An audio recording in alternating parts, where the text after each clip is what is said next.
Los Angeles, the night Nia got home. The apartment was too quiet when she finally unlocked the door.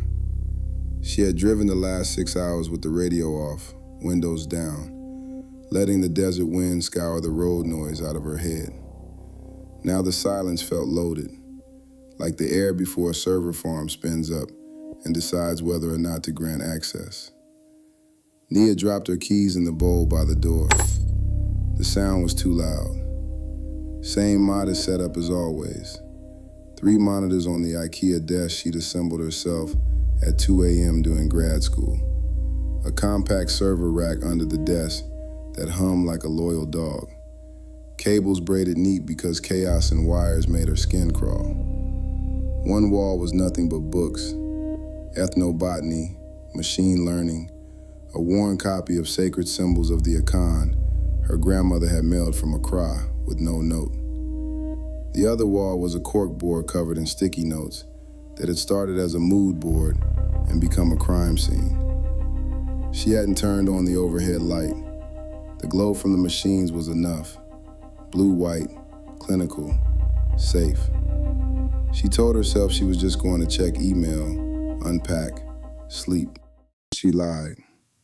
The moment she stepped fully inside and let the door click shut, every light in the apartment dimmed to gold.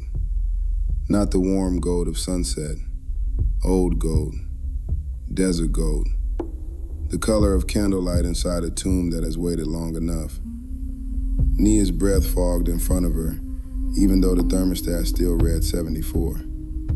She stood very still in the center of the living room, palms open at her sides. The hum answered. Gold filaments raced down her forearms, spilling from her skin like liquid light. Where they met the air, reality folded. A perfect sphere of holographic glyphs blossomed around her, 3 meters across, rotating slowly. Inside it, every line of code she had ever written, every photograph of Elijah, every fragmented memory her father had tried to speak into cheap earbuds. No laptop, no keyboard, no screen. Just data made obedient to blood. The air in the center of the sphere thickened, condensed, folded in on itself until it became shape. First light, then dust, then man.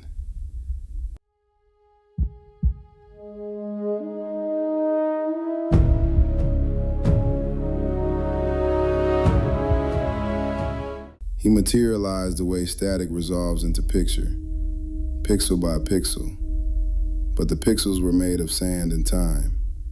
Tall, shoulders built for carrying centuries, free-form locks threaded with threads of living gold, desert robes that move like breath, inscriptions crawling across the fabric the way code crawls across a compromised screen. Dr. Elijah Mensah. But not the photograph version. This one was tired, eyes older than the body, burning with the low, steady flame of someone who has watched 4 generations forget how to pronounce their own names. He looked at her the way you look at a house you built, brick by brick, and then had to leave unlocked for 118 years. Nia, he said, and the name came out layered. Her father's baritone under it, her grandmother's alto, something ancient in Twi, humming beneath like a subwoofer made of bone. She didn't back away. The sphere adjusted, glyphs orbiting slower, giving him space. You're not real, she said, voice small, scientific, already cracking. I'm as real as the fragment I left in your blood the day I reached for Abena. And the tablet took everything else. He lifted one hand. The inscriptions on his robe rearranged themselves into the exact pattern, now glowing under her skin. Real enough to punish, real enough to wait. He took one step forward. The holographic sphere rippled, but held. I tried to go back, he said quietly. One touch, one more look at my wife before the child came. The tablet said no, said love that steals time is theft. So it scattered me, bound the largest piece to the unborn daughter so I would learn the weight of watching your blood forget you. His voice cracked on the last word, not with drama, just a small, honest break of a man who has had a century to practice grief and still hasn't mastered it. Nia's knees gave. She sank slowly, the holograms lowering with her until she was sitting in the center of her own creation, glyphs orbiting her head like fireflies made of memory. My father heard you. She whispered. In the earbuds, on the fire escape. My mother called it psychosis. Your father heard me trying to say sorry. Elijah crouched so they were eye level. The gold in his irises moved like slow storm clouds. Every generation, the fragment got thinner. By the time it reached you, it was barely a whisper, but you. He smiled, and it hurt. You built machines that listen. You gave the whisper somewhere to shout. He reached out, slow, giving her every chance to flinch, and laid 2 fingers against her sternum, right where the hum lived. The contact was gentle and absolute. The holograms flared, then collapsed inward, pouring into the point of contact like rivers returning to the sea. The room vanished. She was standing in a grid of pure light, lines of gold codes stretching infinite in every direction. Her heartbeat manifested as ripples, each pulse rewriting the grid in Sankofa spirals. Elijah stood beside her, solid now, robes whipping in a wind made of data. This is the current. He said. Not energy, memory in motion, and you. He turned her to face a distant node where cold white lattice was already threading toward them like frost. You are the first conduit, strong enough to carry me home without breaking. The white lattice accelerated, sharp, surgical, hungry. Elijah's face hardened. They're listening. The grid cracked. A high-pitched tone screamed through the space, the sound of sacred things being forced into compliance. He pressed his palm fully against her chest now. Light poured from him into her. Gold, fierce, loving. When the noise comes, He said, voice steady even as his edges began to fray. remember, truth vibrates higher than fear. The white ladder slammed into them. The apartment exploded back into existence. Nia hit the floor hard enough to bruise. The holographic sphere shattered outward in a silent ring of gold dust that settled over everything like pollen. She lay there gasping, chest heaving, gold filaments retreating under her skin like animals burrowing for safety. Then the retreat stopped. The filaments reversed. They didn't fade, they surged. Gold circuitry raced down her forearms in perfect, moving adinkra lines, brighter than before, deliberate. Where the light met her fingertips, it spilled outward again, folding the air into a new sphere, larger this time, more confident. She rose to her feet inside her own creation. Elijah's voice came from everywhere and nowhere, soft with pride. You were never meant to type the truth. You were meant to conduct it. She reached out and turned her wrist. The entire sphere rotated with her. She pinched a cluster of twee characters floating in the upper left quadrant and pulled them toward her. They enlarged, became readable, became alive. She flicked her left hand and a waveform appeared.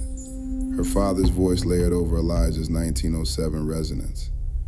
She rotated it 90 degrees, dragged her thumb across the peaks, and the 2 frequencies locked into perfect harmony. Another gesture, palms pressed together, then opened like a book, and the expedition photographs became a hologram she could step into. She walked through virtual sand, stood beside virtual Elijah as he touched the tablet, watched the exact moment the desert swallowed him from the inside out. She crushed the diorama in her fist, The shards dissolved into golden dust that reformed as a single, pulsing Sankofa orbiting her heart. With a slow exhale, she spread her fingers wide. The entire sphere collapsed into a line of light that speared straight into her sternum. The apartment went dark again. When the lights came back, the holograms were gone. But the gold under her skin now traced perfect, moving circuits from wrist to elbow to shoulder, quiet until she needed them, ready to project the universe into the air whenever she decided the world needed reminding. She smiled, small, fierce, inevitable, and made a dismissing gesture with one hand. Every light in the apartment blinked once in acknowledgement. She booked the first flight to New Orleans without touching a device. The holograms bloomed just long enough to pull the ticket from thin air, confirm, dissolve. As the confirmation glyph faded, her smartwatch buzzed one last time. A single line, glowing gold. Gates open, conduit.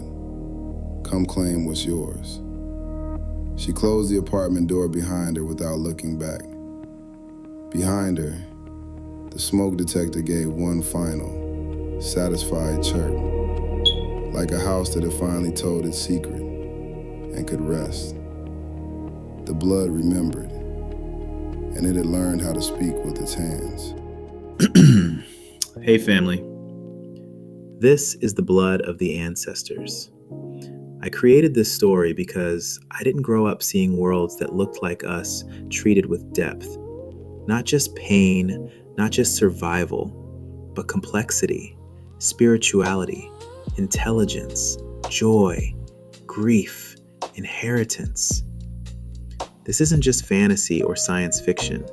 It's about what we carry, what gets passed down, and what happens when memory refuses to stay quiet. If it resonates with you, I'd love for you to subscribe to the channel, not just to support me, but to help prove that stories like this matter and deserve space. The long-term dream is bigger than a book, bigger than YouTube. It's about building enough momentum so one day we can see worlds like this on screen, done right, with care, and with us fully represented.